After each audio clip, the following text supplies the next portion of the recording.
Je donne toujours le même exemple d'avoir été là devant quelqu'un, puis d'avoir toujours chapeau jaune, chapeau jaune, chapeau jaune, puis je me disais: «Ben oui, chapeau jaune, je vais dire ça, ça veut, tu sais, ça veut rien dire». Puis je dis: «Chapeau jaune», hey, ça part. Elle dit: «C'est ma grand-mère portait un chapeau jaune, ta ta ta». Puis ça a été un déclic aussi de dire: «On s faut se tasser du chemin quand ça arrive, puis laisser ça passer».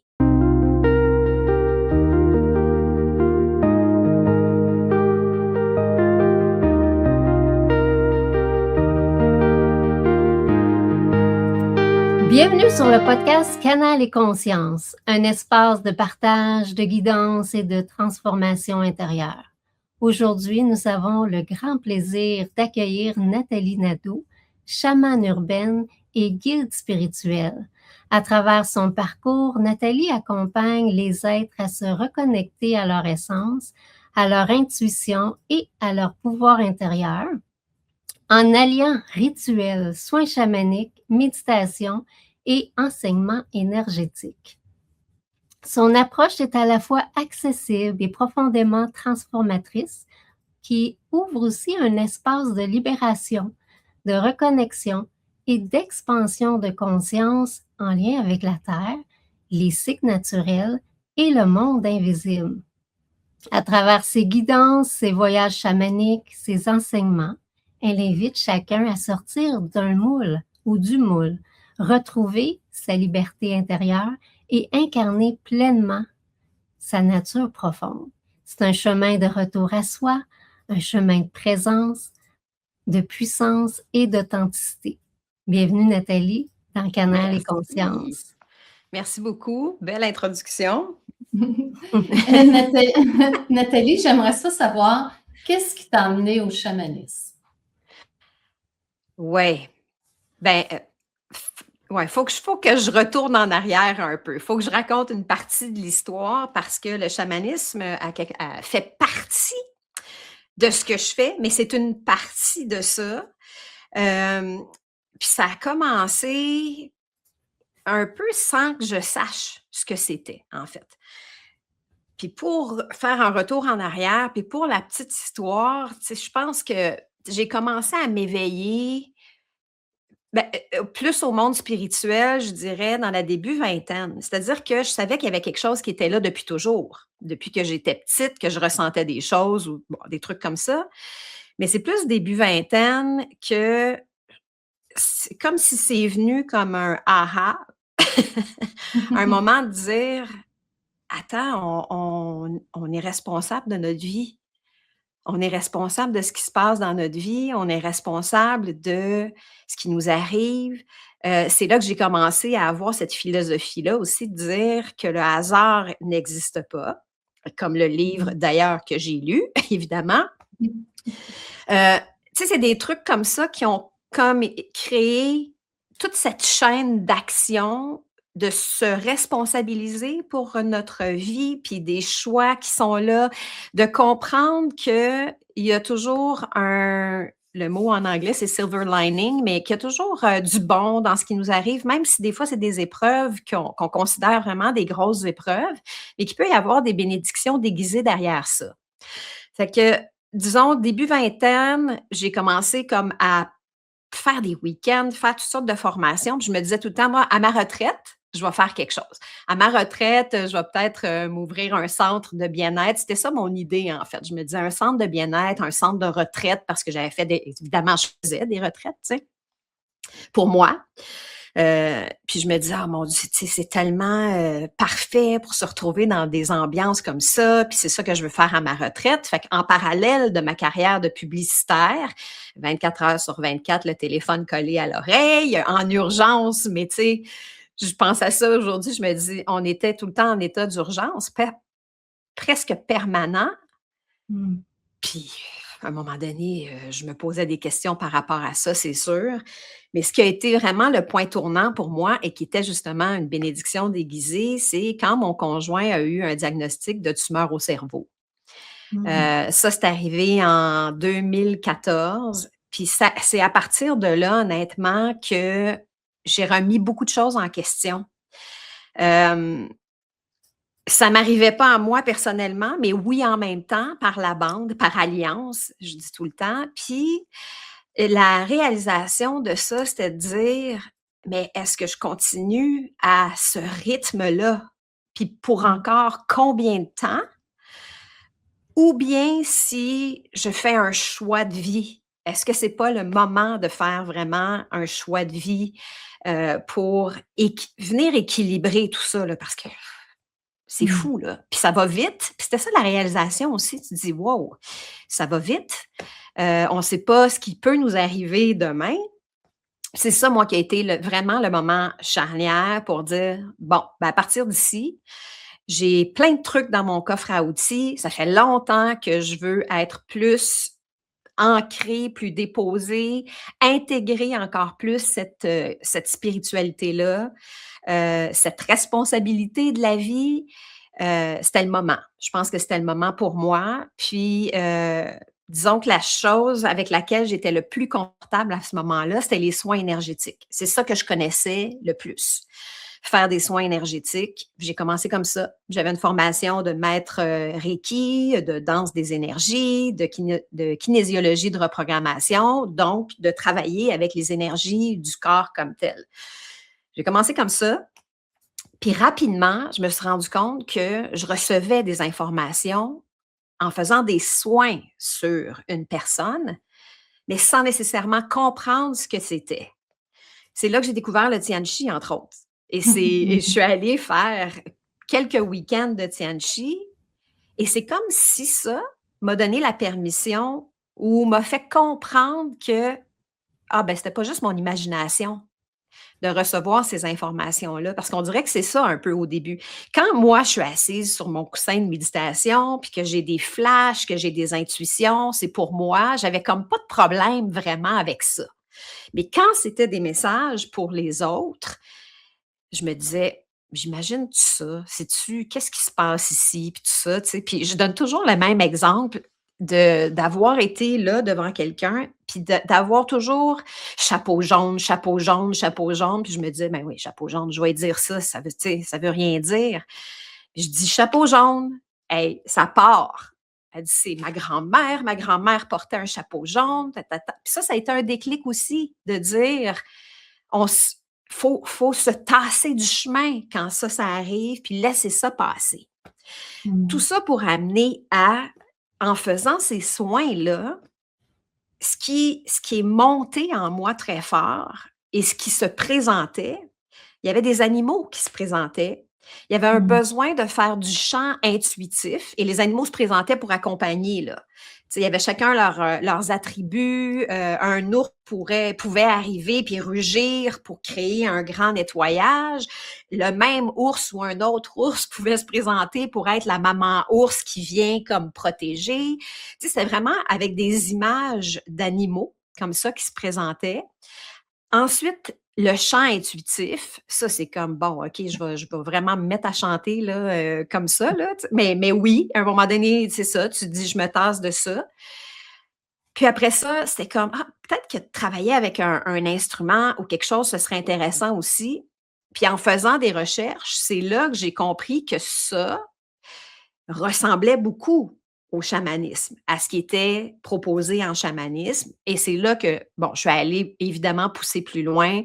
Je suis allée faire des formations avec la Foundation for Shamanic Studies pour pouvoir mieux comprendre qu'est-ce que cette philosophie-là, je le vois comme ça, moi, vraiment comme une philosophie de vie puis une pratique spirituelle.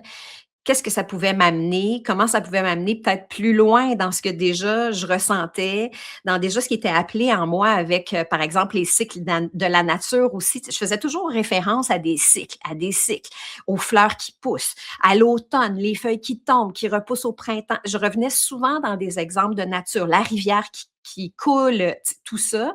Donc, ça faisait un beau lien avec ce qui est enseigné dans le chamanisme, dans le fond. Après ça, l'autre aspect, ben, c'est de voyager dans les mondes ordinaires, non ordinaires, d'être capable de se connecter à justement des alliés pour recevoir des informations, d'être capable de les vulgariser pour les retransmettre par la suite. C'est ça qui m'a amenée sur le chemin du chamanisme finalement. Fait que ma pratique aujourd'hui, bien sûr qu'il y a du chamanisme, mais il y a évidemment beaucoup d'autres choses aussi parce que tout ce que j'ai fait pendant toutes ces années-là et que je continue à faire aujourd'hui parce que pour moi, c'est comme, c'est de la formation en continu, là. J'arrête pas. Si je vois quelque chose qui m'interpelle, je me dis: «Ah, curieuse de ça, je vais aller voir qu'est-ce qu'il y en est, qu'est-ce que je peux faire avec ça?» L'année dernière, je me suis formée en breathwork aussi, ce que je peux intégrer dans certaines de mes pratiques. Hem Fait que c'est toujours en continu. Puis même chose avec le chamanisme, parce que la Fondation a toujours des formations en continu, toutes sortes d'ateliers qu'on peut faire pour soit rafraîchir tout ce qu'on connaît, nos connaissances, ou en ajouter évidemment dans notre, euh, dans notre boîte à outils finalement, là. Fait que c'est comme ça. C'est comme ça que le chamanisme. Long détour pour vous raconter ça, mais ça fait un peu le tour et le lien avec ce pourquoi aujourd'hui le chamanisme fait partie de ma pratique personnelle, puis de ce que je propose aussi, parce qu'évidemment, j'en ai vu les bienfaits aussi sur moi et sur les autres le temps que je faisais des soins. Puis je ne peux pas proposer quelque chose que je n'ai pas expérimenté par moi-même, là, évidemment. Fait qu'il y a vraiment ça, cet aspect-là, tu sais, de dire sur moi, avec le tambour, avec le hochet, avec le chant, avec juste, tu sais, s'inspirer de la nature, s'inspirer des voyages chamaniques, s'inspirer des alliés, des animaux de pouvoir, ben, ça fait partie de moi, ce que je fais pour moi. Et donc, c'est ce que je suis aussi en mesure de proposer et d'offrir aux autres. C'est intéressant. Fait que quand on pense chamanique, souvent on va penser à rituel ou rituel de libération. Tu sais, on voit avec comme la fumée avec une plume. Ouais. Est-ce que c'est quelque chose que tu pratiques dans ton univers? Oui, il y a tout ça. Il y a des huiles de purification aussi, évidemment, avec la sauge blanche. La plupart du temps, on se sert de sauge blanche. Il y a ça comme rituel chamanique, mais je te dirais aussi, c'est vraiment l'aspect des voyages qui sont typiques à ce qu'est le chamanisme. C'est de faire des voyages au son du tambour, au son du chant, au son du hochet, qui nous amènent soit dans le monde d'en haut, soit dans le monde d'en bas, parfois dans le monde du milieu. Le monde du milieu, c'est comme le ici, maintenant. Le monde d'en bas est souvent associé au monde des ancêtres, au monde justement des animaux de pouvoir. Puis le monde d'en haut va être associé à plus les êtres éthérés, Mhm. à un monde un peu plus cristallin, un peu plus, je cherche le mot, mais ouais, plus éthéré. Je pense que ce serait ça, ce serait de dire ça comme ça.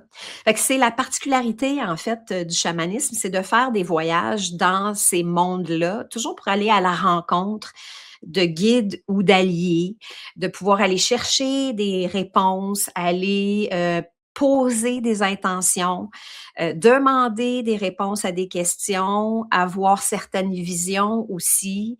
C'est ça, je dirais, la plus grande particularité du chamanisme, en fait. Après ça, ben oui, il y a toutes des techniques d'extraction, de guérison, de purification qui sont là, mais qu'on peut faire aussi justement par le biais d'un voyage chamanique et toujours inspiré. Pour moi, c'est inspiré par le chant de l'âme.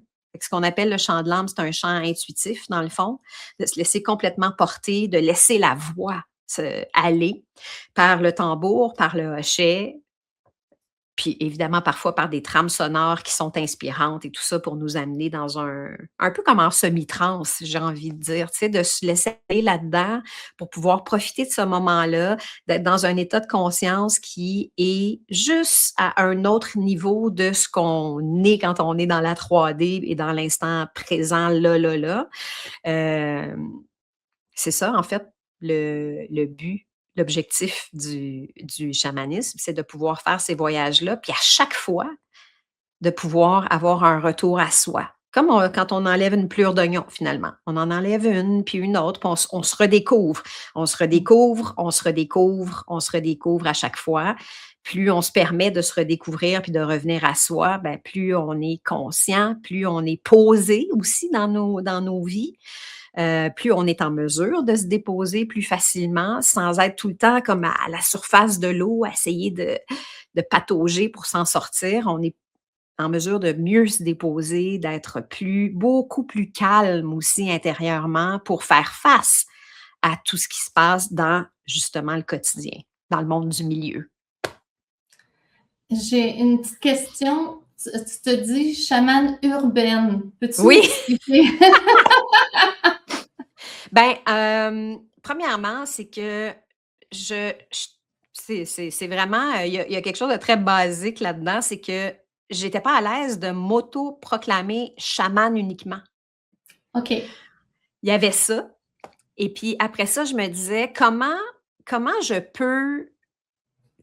peux créer un espèce de concept qui peut faire en sorte de comprendre que je fais dans le chamanisme, je joue avec cette philosophie-là, on entre là-dedans, mais en même temps que c'est accessible. C'est accessible, c'est, simplifié, c'est accessible pour tout le monde.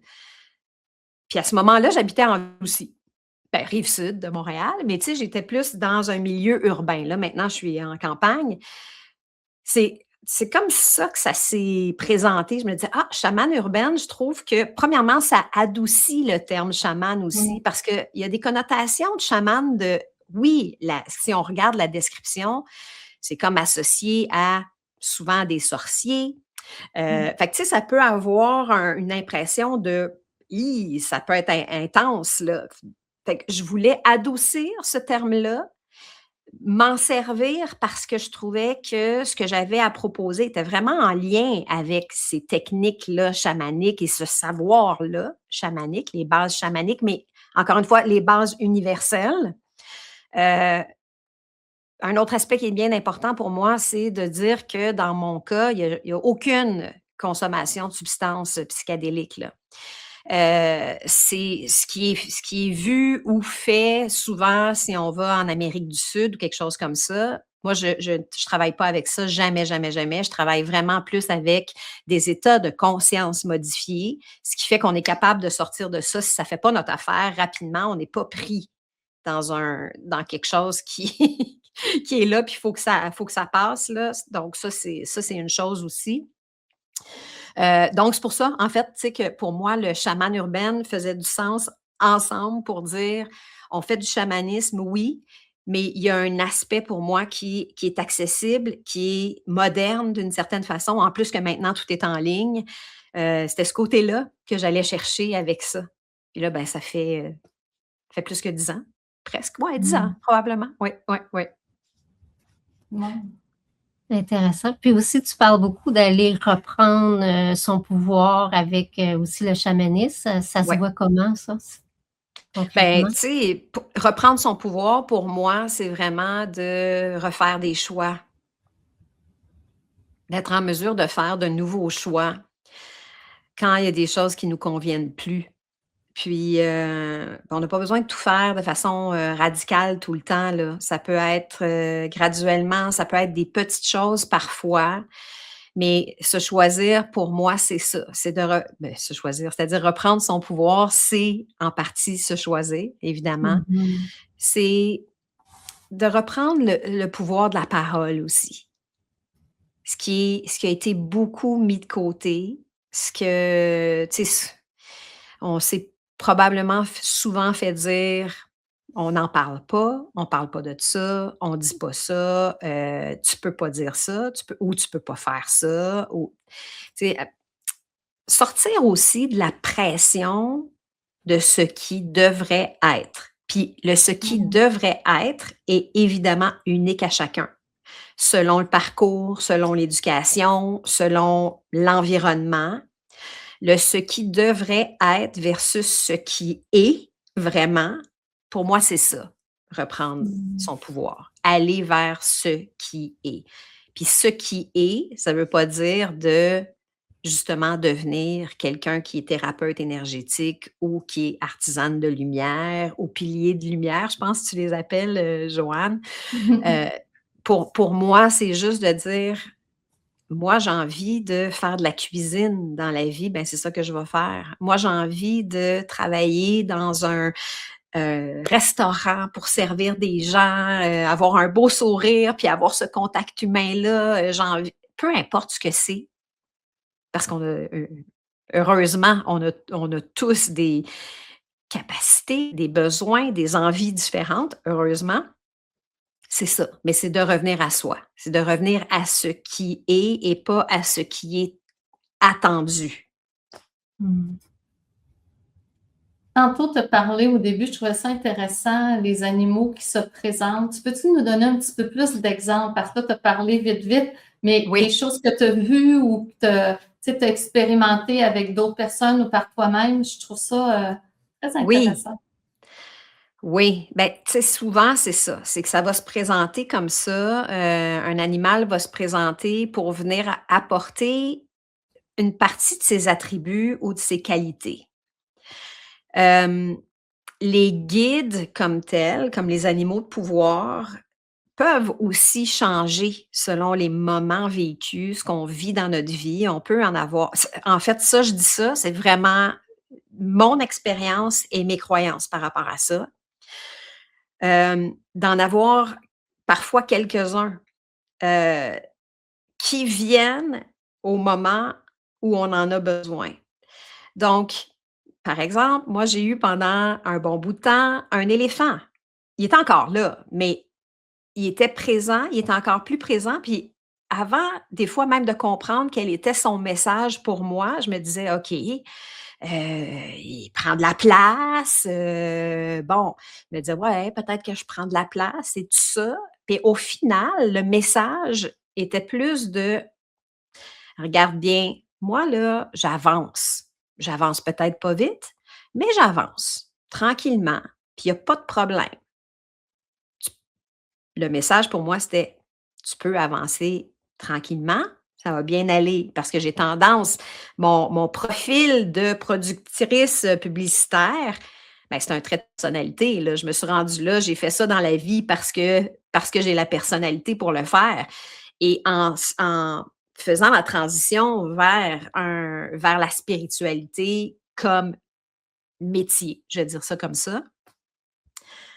J'ai pas ralenti du jour au lendemain, là. J'étais encore malgré tout, encore comme dans un aspect de: «OK, on fait ça, on va vers ça, il y a telle idée, il y a telle autre affaire, il y a tel projet». Tu sais, des fois, je fais des blagues, je dis: «Bon, projet 348». Tu sais, parce qu'il y a toujours quelque chose comme ça qui est là, mais qui fait partie de ma personnalité et là, bon, l'éléphant va se présenter, mais justement pour faire comme: ralentis un peu, dépose-toi. Fait que pour moi, c'est ça les messages de ces animaux de pouvoir-là qui nous accompagnent et qui peuvent nous accompagner longtemps. Puis parfois, ça peut être autre chose. Ça peut être pour représenter une légèreté. Il peut y avoir un papillon qui se présente, une libellule, par exemple, un oiseau-mouche, peu importe, mais qui va représenter genre, OK, c'est le temps là, de justement papillonner, c'est le temps de se laisser aller un peu, c'est le temps d'entrer plus dans le plaisir, la légèreté, la joie. Si un condor, un aigle se présente, je vais souvent le voir comme faut prendre de la hauteur. Faut prendre la hauteur, avoir Mmh. une vue d'ensemble sur ce qui se présente, sur tout ce qui est là pour être capable peut-être de faire: «Ah, OK, ça marche, ça, on laisse ça de côté». Donc, pour moi, chaque animal de pouvoir apporte certaines qualités, certains attributs pour nous accompagner, soit dans une période de vie ou soit pour une situation précise. On peut faire appel à ces animaux-là aussi, justement pour dire, OK, là, j'ai besoin de ça, j'ai besoin de calme, j'ai besoin d'être posé, ou là, j'ai besoin de courage.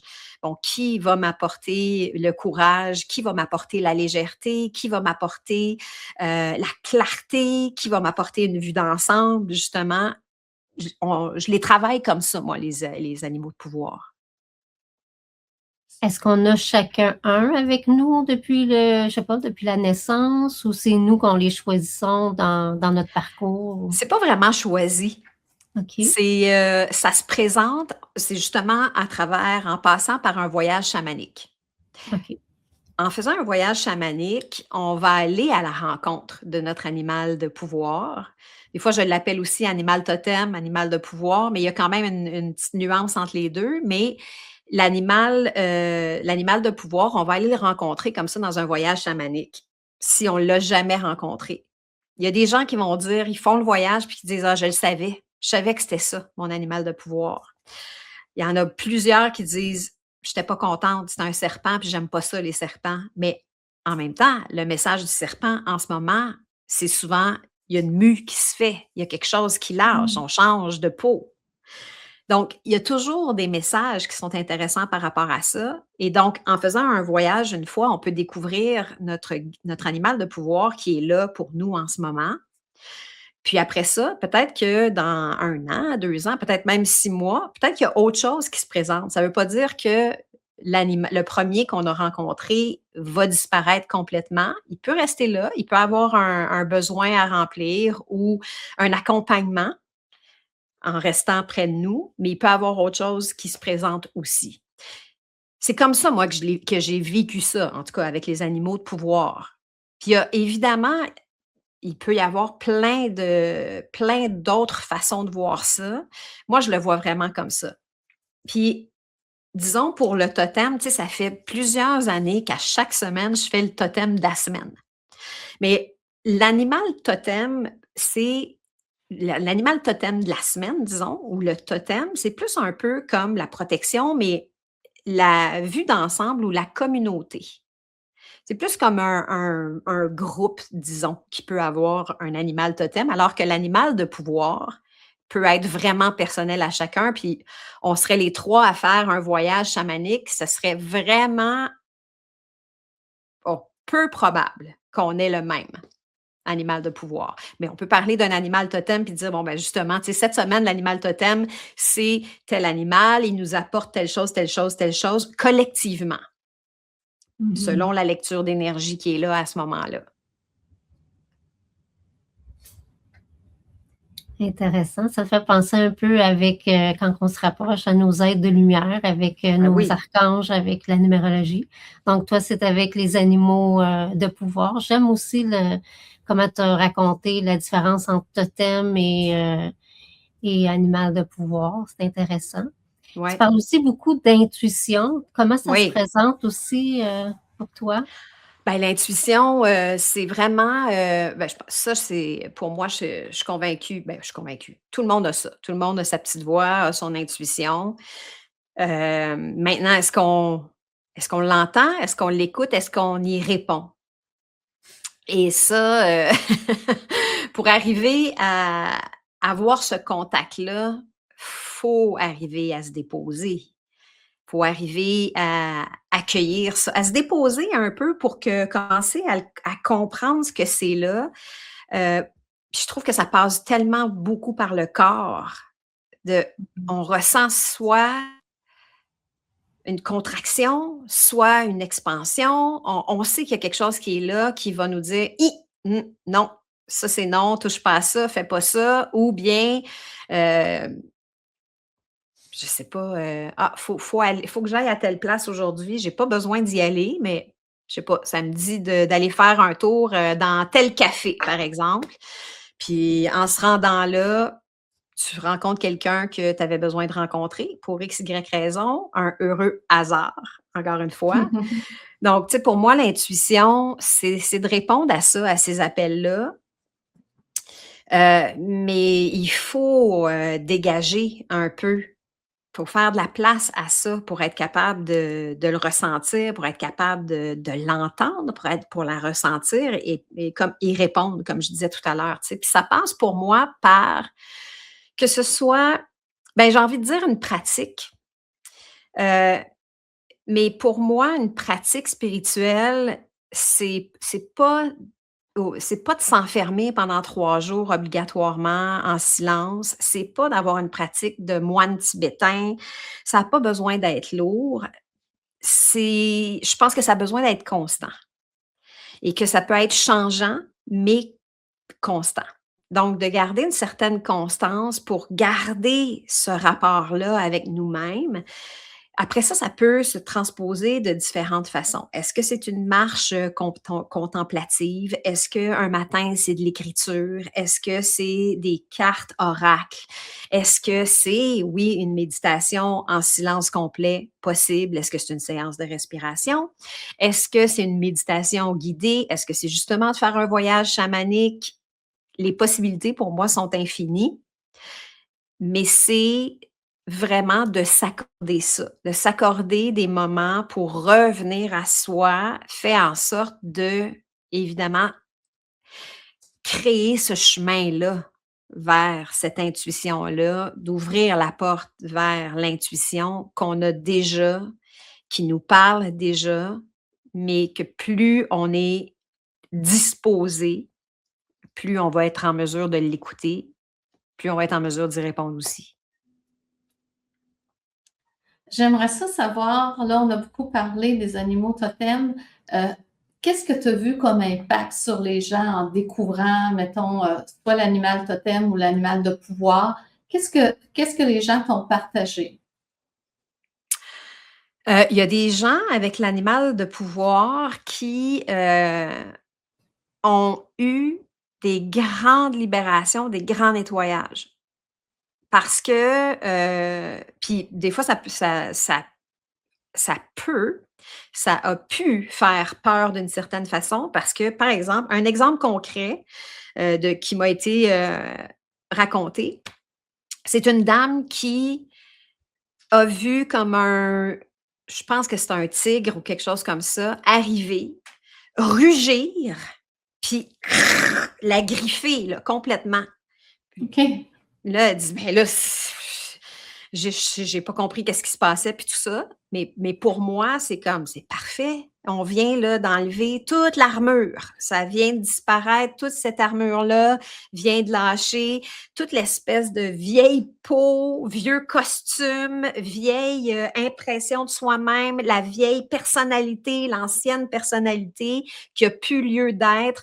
L'animal est arrivé pour faire on enlève ça, on repart à neuf». Et ça a Mmh. des impacts après parce que là, à partir de ce moment-là, il y a un regard différent qui s'ouvre.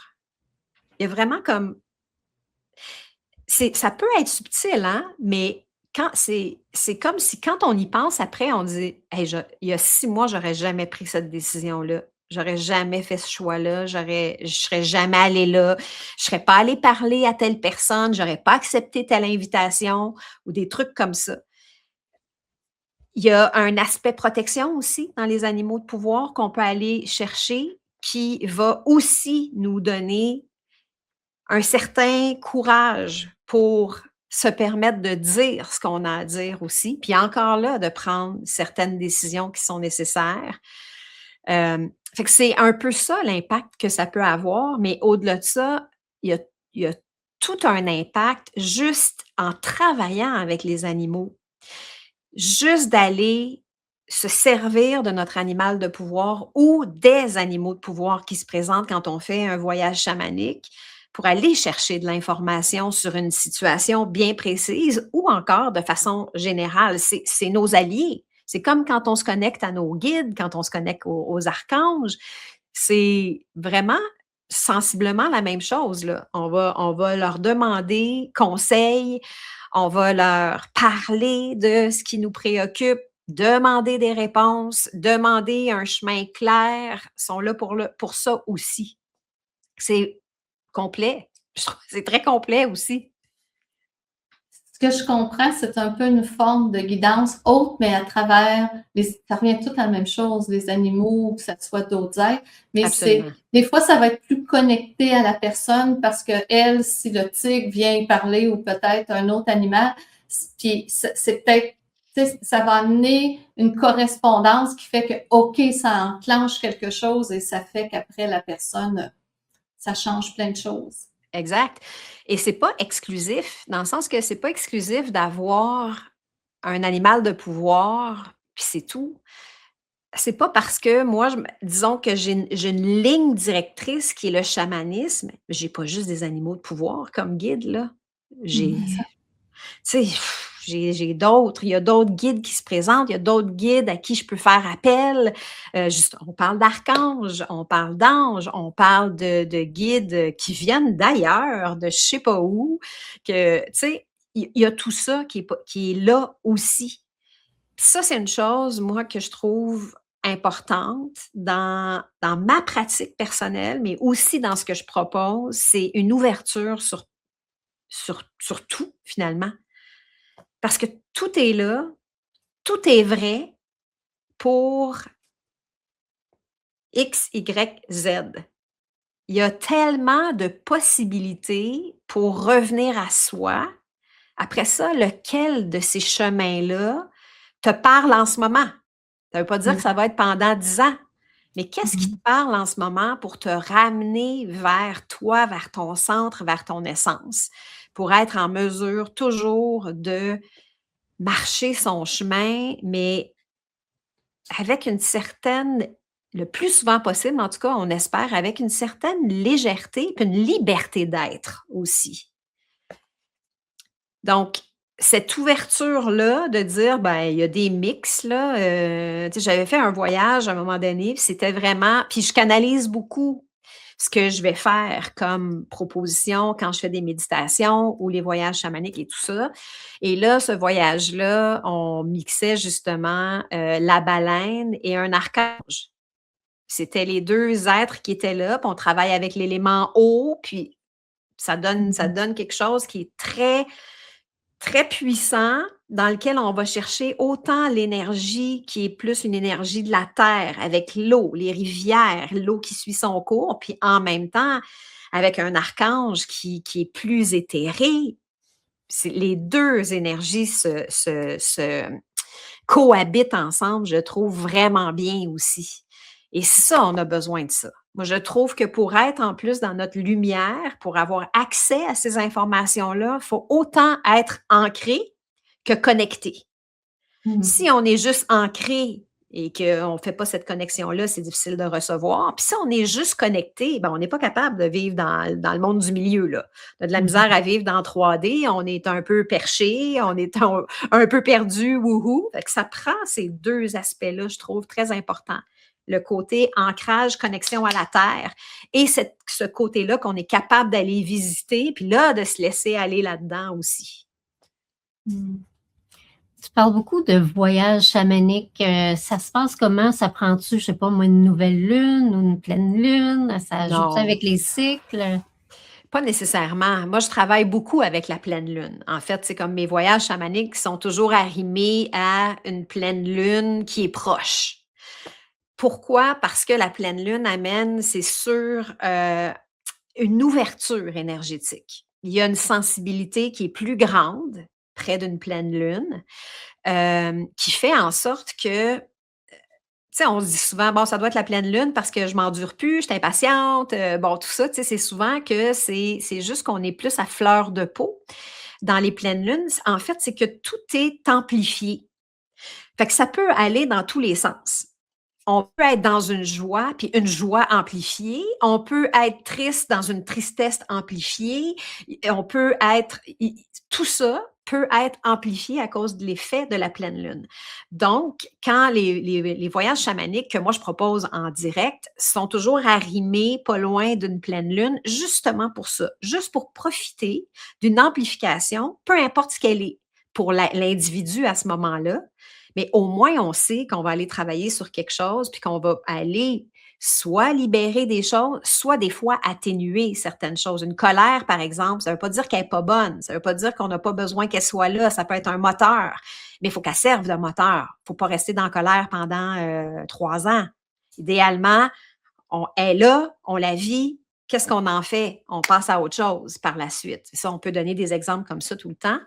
Donc, oui, moi, c'est ça que je propose quand je fais mes événements en direct, mais ensuite de ça, c'est toujours disponible de toute façon comme en replay, ce qui m'amène à dire que chaque voyage n'a pas nécessairement besoin d'être absolument fait nouvelle lune, croissant, 2e croissant, en gibbeuse, en ci, en ça. C'est pas nécessaire. Ça peut se faire n'importe quand, mais il y a quand même des moments avec les cycles qui peuvent être un peu plus puissants, évidemment.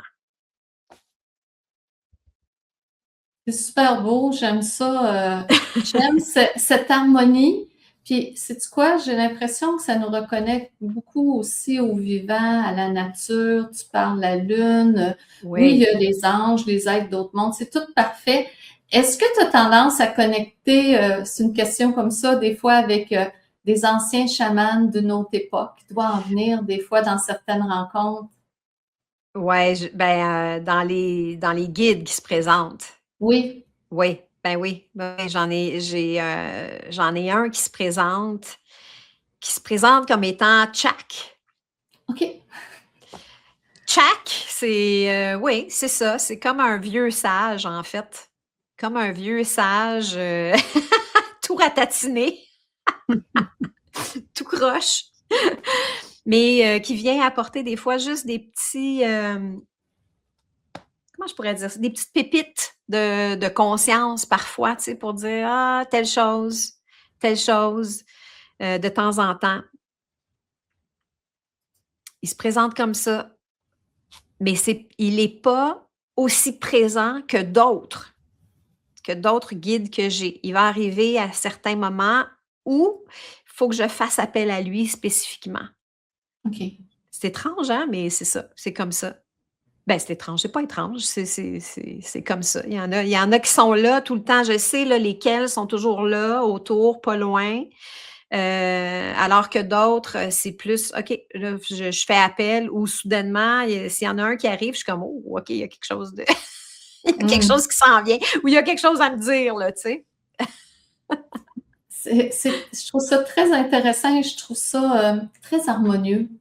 Mmh. Et je crois que le monde a besoin de se reconnecter avec différentes énergies pour se reconnecter à soi. Parce que, comme tu disais, c'est vraiment ça, c'est des façons de se reconnecter à soi Oui, ou oui. de découvrir différents aspects de soi et de permettre beaucoup de pacifier tout ça, puis de Oui, comprendre. Et je trouve que, en tout cas, je trouve ça très fun. Je trouve que c'est une belle approche qui est douce, qui est très humaine, je dirais, et mmh, qui permet d'explorer. Et par expérience, je sais qu'il y a des gens qui connectent plus avec les animaux, oui, c'est vraiment quelque chose qui leur permet justement d'aller plus loin. Il y en a d'autres, ça va être autre chose. C'est parfait, il y a tout pour tout le monde, mais il y a quand même un type de clientèle où si un animal vient lui parler ou un chaman, moi je sais quand je fais des tianchi, là, s'il y a un guide qui vient puis qui est un ancien alchimiste ou juste des fois c'est des chamans qui viennent, ça change la vie de la personne. oui, oui, De découvrir qui l'accompagne. Donc, je trouve que c'est oui, magnifique de donner cette occasion aux gens de pouvoir connecter, de pouvoir continuer leur chemin, avancer un peu plus. C'est très beau, très beau.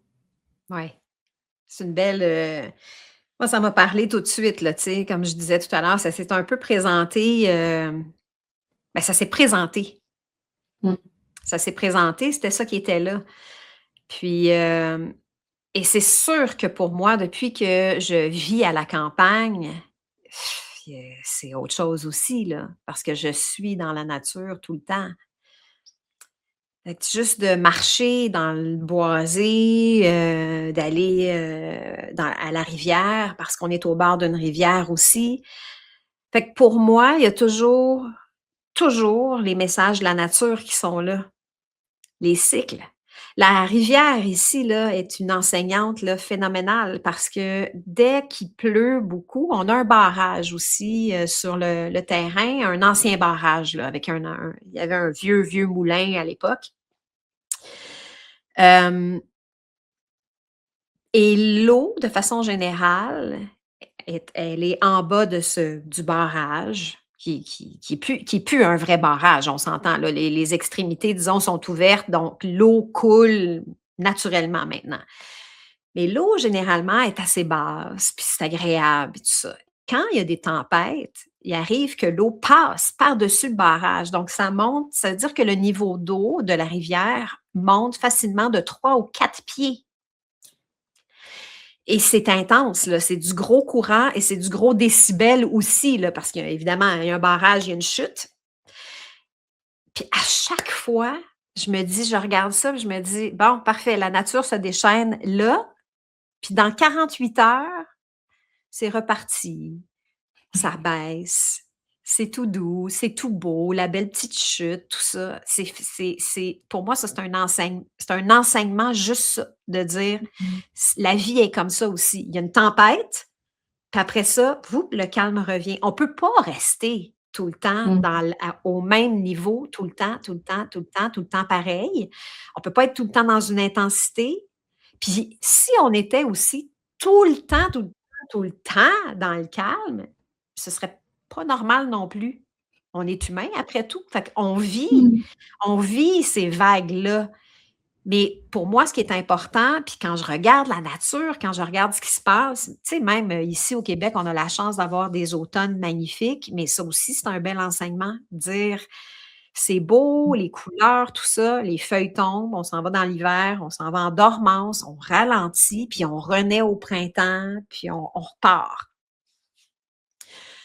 Il y a vraiment des enseignements comme ça qui sont tout simples, juste si on se donne le temps d'observer, d'être en présence, d'être en conscience, en fait.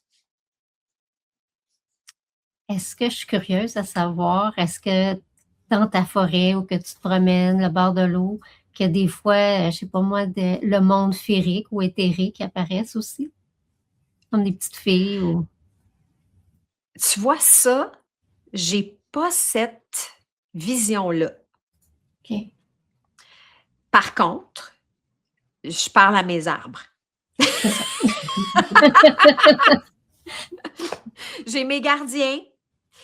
J'ai un triangle là, d'arbres, là, c'est mes gardiens. Je leur parle chaque fois que je passe. Tu sais, c'est ça la présence qui. Ben, ils sont tous là de toute façon, mais il y en a qui ressortent plus que d'autres, qui sont comme les gardiens du lieu ici. Puis il y a ça, mais euh, j'ai pas vu ça, mais en même temps, je suis pas allée vers ça. Je l'ai pas demandé non Mmh. plus. C'est ça.